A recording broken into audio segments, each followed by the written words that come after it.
The road stopped in a cloud of dust and quiet. There was no sign for the turn, just a tilted fence post with no gate, and a path so small it disappeared among withered bushes. The wind had been blowing all morning, and by afternoon the sun looked faint behind a veil of yellow dust. This wasn't the place you'd find by accident. You had to be pretty lost to end up here. James rode his horse slowly. He never hurried. Never did. His horse was sweaty from the long trip south, but he let her choose her speed. The saddle squeaked. His rifle hung on his back, and his water bottle swung at his side. Hadn't said a word in 3 days. Not a vent to his horse. There was no need until heard a cry. It wasn't loud, just a soft sound, like wind stuck in something. Empty. James stopped his horse, turned his head, and listened. Another cry, then quiet, then 2 tiny baby whimpers, sharp like winter's cold. He got off his horse, tied her to a bare tree, and walked through dry bushes and broken fence pieces. The air smelled like rusty metal and pine, like a place forgotten. Then he saw her, a woman tied to a rough post, her arms behind her, her dress torn at the sleeve, dried blood on her forehead. Her face was half hidden under messy dark hair, tangled like tree roots. She didn't look at him or move. Her eyes were open, empty as the evening sky dotted her feet, wrapped in an old horse blanket, with 2 babies, pink-cheeked, fussing softly. Twin girls, maybe a day or 2 old. One sucked on the blanket's corner. The other blinked slowly, like the world already met her, tired. James didn't say anything. He knelt down. Her lips moved a little. A dry sound came out, rough like gravel. "Don't take them," she said. He pulled out his hunting knife, moved slowly, and cut therapes around her wrists. Her hands felt like rocks. She wobbled, then fell, and heck on her. She was so light, like feathers, just bones and quiet. He looked down the hill. There was an old house, half fallen apart, with a little smoke still coming from the chimney. No people around now, but assuming he had been there. The ropes were too new. James picked up the twins first. He put them in his saddle blanket and tied it carefully around his chest. Then he lifted the woman, holding her gently under her knees and back, like she might break, and carried her to his horse. "You're coming with me," he said, not loud, just sure, like a promise. She didn't answer. The ride back was slow. He walked the horse so the babies wouldn't bounce. The woman's head rested against his chest once, and he pulled the blanket tighter. Snow started falling again. Big flakes that stuck to eyelashes and slipped into coat collars. By the time they got to the cabin, the sky was dark and heavy. The cabin wasn't big, just one room with a stove in the corner and a bed by the window. James kicked the door open with his boot and carried her inside. The warmth felt soft and real, like a hug. The babies whimpered louder now. One waved her tiny fists, hungry. James moved fast but calm. He laid the woman on his bed, checked if she was bleeding. He saw more bruises than cuts. Her ankles were sore where the ropes had rubbed. One eye was starting to swell. Her dress was torn near her chest, but he looked away. He covered her with a quilt. Then he built up the fire, boiled water, and got the last of the goat's milk from a tin. He mixed it with rainwater and warmed it in 2 small jars. The twins drank fast, their little mouths moving quickly, eyes closing. Only when they slept did Jim mess it back. He didn't sleep that night. He sat by the fire, watching her breathe. He didn't know her name or her story, but that didn't matter yet. He remembered her face when he found her. Not scared, not ashamed, just given up, like she didn't expect anyone to save her. In the morning, she moved grown-dance and turned her head toward the cradle where the twins slept, wrapped in his old shirt. Her eyes opened. She looked at him. He was kneeling nearby, still in yesterday's clothes, hair wet from snow. She looked around the room slowly, like she was waking up in a new life. "You didn't leave us," she whispered. He shook his head. She tried to sit up and winced. Her voice broke. "They said I wasn't worth feeding. Said girls bring no money. That I should have eaten having them." James didn't answer. He dipped a cloth in warm water and gave it to her. She pressed it to her cheek with shaky hands. Then she looked at him fully. You're not scared of what people say, taking in a woman. Like me with 2 girls and no husband. James tilted his head. You're safe. That's what matters. She didn't cry, but her eyes softened, like she couldn't believe it. He didn't ask more, just stood, added wood to the fire, and set out bread on a tin plate. She watched him move around the room like a man who'd been alone too long, but hadn't turned mean. His quiet wasn't harsh. It was soft, like snow falling. Outside, a crow called and flew away. Inside, the baby stirred. She winced as she sat up straighter, pulling the quilt around her shoulders. Her voice was soft. My name's Nora. James turned and nodded. She looked at the fire, not him. Don't know how to thank you, mister. He looked away as he answered. James. Just that no last name, no town, just James. That quiet. Grew. Then the wind shifted, pushing snow against the cabin windows like secrets trying to get in. Nora leaned forward, the quilt slipping down. You should know, she said slowly. They'll come looking. His family, they won't like that you took me. James didn't turn. I don't care what men like that think. The fire popped, and sparks flew. She watched him, studied him like he was a puzzle. And then, so quietly he barely heard, she said, Then I think I'm safe here. James didn't move. Both his shoulders relaxed a little. That night, as fed the twins by the firelight, he stepped outside. Snow fell lightly, brushing his hair, wetting his collar. The sky was wide and empty above the pine trees, and for the first time in years, James felt something, not joy, not hope, but like he had a reason to be. He looked back at the light glowing through the cabin window. She was still there. The girls were still breathing. And maybe, just maybe, this road wasn't done yet. It was just turning. The fire never went out, not once in the 6 days since James brought her in. He got up before the sun and added wood in the early morning quiet. He poked the coals at dusk. He kept it going between chores without bangest. Nora noticed, though he never talked about it. Just like she noticed how he stepped outside whenever she changed the babies, giving her space like it was special. The quiet between them wasn't weird. It was on purpose, like they both knew too many. Words might break the calm. By the end of the first week, Nora could walk without wobbling. The bruises on her neck turned from purple to yellow. Her wrist, once red from ropes, didn't hurt anymore. She wore James' extra flannel shirt, sleeves rolled up, and a skirt made from 2 old pillowcases. It didn't fit perfectly, but she didn't mind. Her voice, when she spoke, was careful, like she was afraid of fusing too much air. The twins, her little snowbirds, slept more and got pinker cheeks. James carved 2 wooden rattles from pine scraps without telling her. He left them on Thewendowsa one morning and said nothing. When Nora found them, her hand paused over the carved flowers on the handles. Her mouth opened like she might cry, but she didn't. She tucked them into the cradle and went back to folding cloth.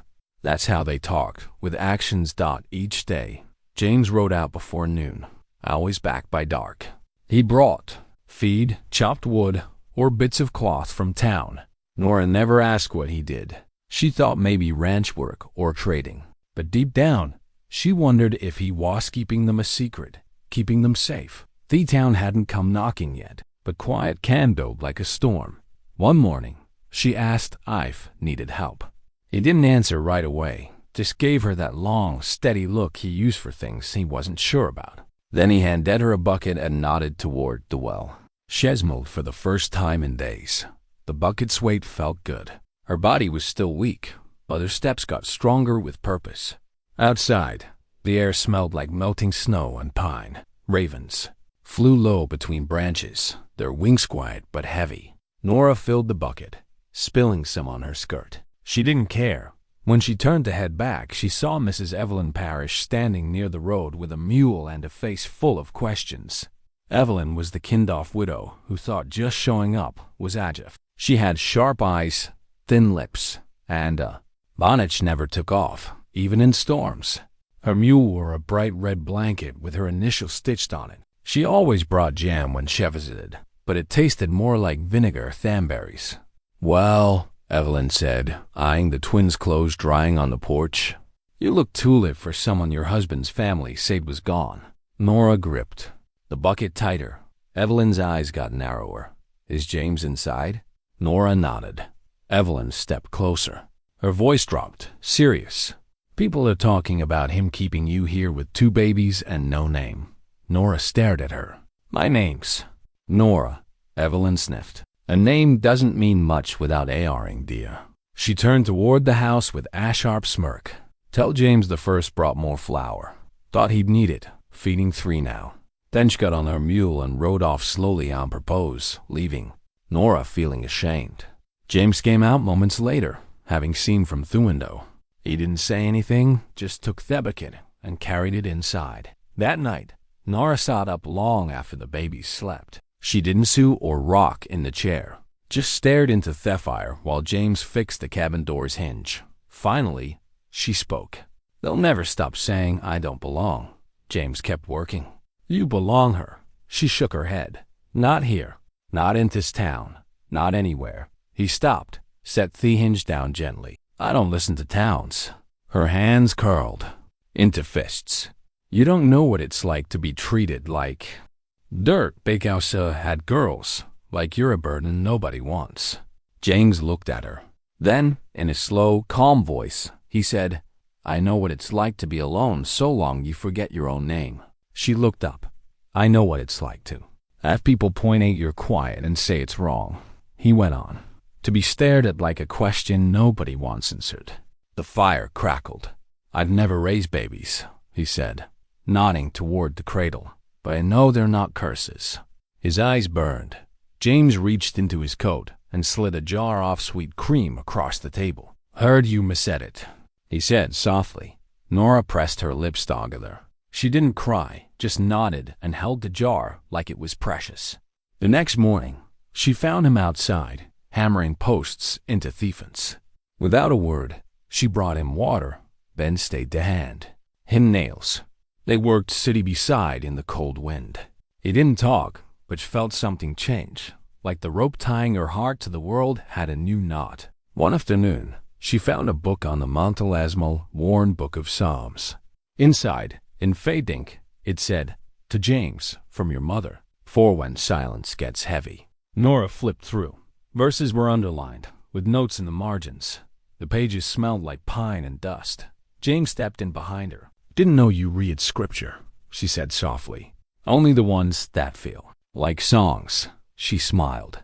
That night, Thuan got strong, and the twins wouldn't settle. One cried until her voice cracked. James, without being asked, picked her up and walked the cabin slowly, whispering something Nora couldn't hear. Eventually, both girls slept. When he turned to Nora, he looked at her like he was seeing her for the first time, like her bruises weren't the only thing healing. But he didn't say anything, just nodded and sat by the fire. She sat across from him, the firelight dancing in her eyes. The quiet stretched, but it was different now, not scared, but warm, like something growing, hopeful, unnamed. In that quiet, Nora breathed easier.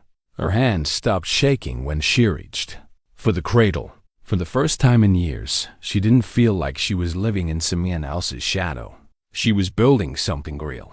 James watched her from across the room, eyes calm, waiting for her to find herself in her own time. Outside, snow swirled against the window, but inside, the fire kept burning, and the quiet was warm. The season changed slowly. Winter started to let go, not loudly, but with small signs. A bird chirped far off. Ice dripped from the roof. The smell of pine needles came back under the melting snow. The cabin, once covered in snow, now showed patches of earth-like freckles. Life was waking up, slow and shy, like someone coming home after being gone a long time. Inside, the girls got stronger. They made a little sounds, not words yet, but full of meaning. Nora's days were filled with rocking, feeding, folding, humming. Her hands were steady now, her step sure. She wore her hair tied back with a faded ribbon James brought from town. Her cheeks had color again. When she smiled, it lasted. James started carving things, first tiny wooden animals for the girls.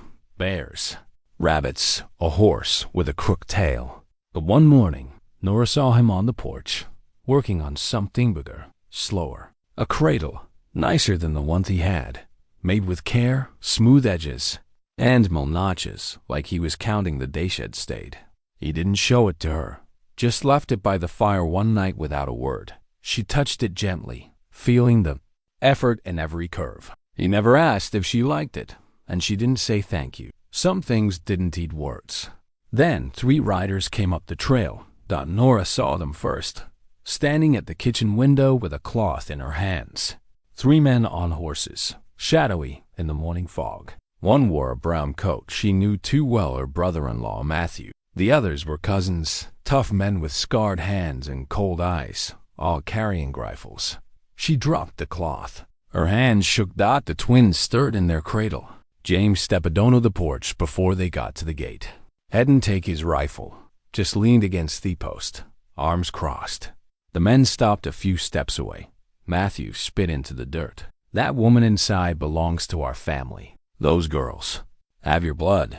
James didn't move. That so? Matthew's jaw tightened. We don't want trouble. We're here to take what's ours. James' voice was calm as frost. She's not yours. She's not anything to take. She was married to my brother, Matthew growled. Those kids have his name. Then your brother should have stayed alive, James said. A pause. One cousin shifted in his saddle. The other clicked his rifle's hammer. Don't want this to get ugly, Matthew warned. James looked at him with that quiet steadiness Nora knew. Neither do I. Another pause. Then James stood up straight and walked toward them. No gun, no gur, just steps full of purpose. Ride down this hill now, he said softly, or I bury 3 men before supper. The wind blew thin and dry. Matthew hesitated, looked at the cabin window, saw Nora staring back. His lips curled. She ain't worth it, rancher. Women like her ruin good men. James didn't blink. She's more woman than you'll ever be man. That did it. Matthew yanked his horse. Around, the Cowsons followed. 3 shadows faded into the mist and trees. James watched them go, then stood in the porch for a long moment. Only then did he come inside. Nora hadn't moved from the window. Her breath fogged the glass. Her arms were crossed, holding herself together. I didn't ask you to fight for me, she whispered. I didn't do it for you. She turned, surprised. He looked at her, steady and kind. I did it because no one should have to beg to be left alone. She swallowed. Her voice broke. They'll come back, I know. And next time, they'll bring more. He nodded, then said nothing. That night, she couldn't sleep. She sat in the rocker long after the twins slept, twisting her dress's hem over and over. The fire snapped. Outside, the wind changed direction. James sat by the hearth, sharpening his knife. I don't belong anywhere, she said quietly. You belong here. She looked down. I've never belonged anywhere, she whispered. Not with my husband. Not in his family's house. I was just something to marry, to have kids. That's all. James stood, poured warm water into her cup. You're not something. You're someone. She took the cup with shaky hands, sipped, closed her eyes. I'm tired off running. Then, stop. His voice was so simple, so sure, like a truth the earth always knew. I don't know how. He knelt beside her, one knee on the floor, one hand on the cradle's edge. You stay. That's how. Her breath caught, shattered to him, slowly. Her eyes shimmered, not with tears, but with something deep and raw. James didn't reach for her. He just sat there, solid as stone. She touched his hand. Their fingers didn't hold, just touched. And still, it felt like the air left her lungs. For the first time since her marriage, her husband Death, the rope burns on her wrists. She felt seen truly, quietly, fully seen. She looked at his hand, rough and still. I'm not ready, she whispered. I know, and I may never be. I'll still be here. She looked up. Why? He stood, walked back to the fire, then said softly, because you stayed when you could have gone. She didn't know what to say, so she said nothing. In the days after Ecclesia, James didn't talk about men. He added locks to the back window, fixed the porch post, cleaned his rifle more than usual. But he also built a playpen for the girls and brought Nora yellow thread for sewing. She knew what he was doing, not just fixing the house, but protecting what was growing inside it. One evening, She watched him through the window as he fixed the fence gate again. The twins played beside her. The world was calm, the sky a bruised purple. He looked up and saw her watching. She didn't look away. In that long, deep gaze across glass and wind, something passed between them, not a promise yet, but a start, one that would carry into spring and change everything. The wind softened, sighing like the land was resting. The thaw came quietly, melting. Ice from pine branches, waking green grass.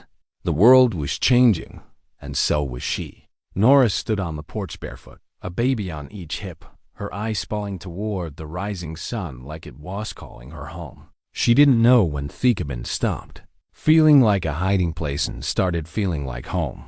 Maybe it was cradle James carved, or the warm floor in the morning light. Maybe it was how heckled the girls his little thistles, toughings that survive storms. Or maybe it was how he never asked for anything in return, just if she wanted to stay. That morning, her heart heard a knock. A letter came, brought by a red-faced clerk on a stubber mule. A cousin from her mother's side offered her a house, a nursemaid, money from an old grandfather's estate, comfort, a new name forth. Girls, a life without James. She held Thelator like it might burn. James read it once, folded it, and gave it back with a nod. His eyes were quieter than usual. He didn't ask her to stay, didn't say her name. He just started saddling her horse. By noon, her bag was packed. She sat on the porch with the cradle, watching the sun stripe the trees. The girls napped beside her, one sucking her thumb, the other's fist ready to fight fueled. James came from the barn and set down a parcel cheese, bread, water, a wool blanket. He didn't sit. "You'll be all right," he said. She blinked slowly. "And you?" He looked at distant ridge. "I was all right before." She flinched, not at the words, but at his skinness. "You're not going to stop me." He shook his head. "It was never my place." She looked at the babies. "They like it here. They'll like wherever you are." She stood, her legs heavy, like her bones knew something her heart didn't. At the porch's edge, she turned. "Do you want me to go?" His face cracked, not weak, just true. "I want you to stay," he said. "But only if you want to." Her throat tightened. "If I do, I'll build you a life," he whispered. "A quiet one you don't have to survive." Her knees shook. He looked at the girls. "You've got daughters who need a man to watch over them like sunrise and supper. And I've got hands that haven't done good until you gave them work." She laughed through tears. He stepped closer, his chest warm, not burning. "I don't have a ring," he said, "but I've got a home that knows your name and a fire waiting for your hands." She dropped her bag, the sound soft but final. Her face crumpled, not in sadness, but in hope, safety, him. She walked into his arms, not flinching. He held her, not tight, but full, like he made room for every part of her, the broken, the strong, the parts still learning to breathe. The girls stirred, blinking up with wide eyes, not knowing yet that people leave. But this time, no one did. The wedding was 3 days later. Mrs. Evelyn Parrish came, half grumpy, half curious, with pickled beets and a look like she'd won something. The preacher was old and half deaf, asking Nora to speak up twice. She did, her voice shaky but sure, knowing what it meant to promise. James looked at her like she was all that made sense and said, "I choose you." Every day, even the tough ones. They kissed. The girls scowled. The pines swayed in the breeze. That night, they sat on the porch under a starry sky. James took off. His boots leaned back, legs stretched, hands behind his head. Nora sat cross-legged, one baby asleep in her lap, the other at her feet. They didn't talk for a while. Then James said, "You never told me what you wanted." She looked over. No one ever asked. "I'm asking now." Shesmold. "I want quiet days. Bread that rises. Girls who don't learn to shrink. A man who doesn't make me earn safety." He nodded. "And that's what we'll build." She leaned on his shoulder. The fire burned low but steady. A coyote howled far off, unanswered dot in the small corner of a big, lonely world. The quiet held no sadness, just peace. Warmth and the soft sound of 2 daughters breathing these 2 people, who found what they never dared to want. A home that stayed. Hey, Where are you reading this from? Drop your city or country in the comments. I love knowing how far these Wild West tales go. And if this story of quiet bravery and new beginnings touched you, leave a word from Nara, or for the kind of guy who doesn't need noise to be strong.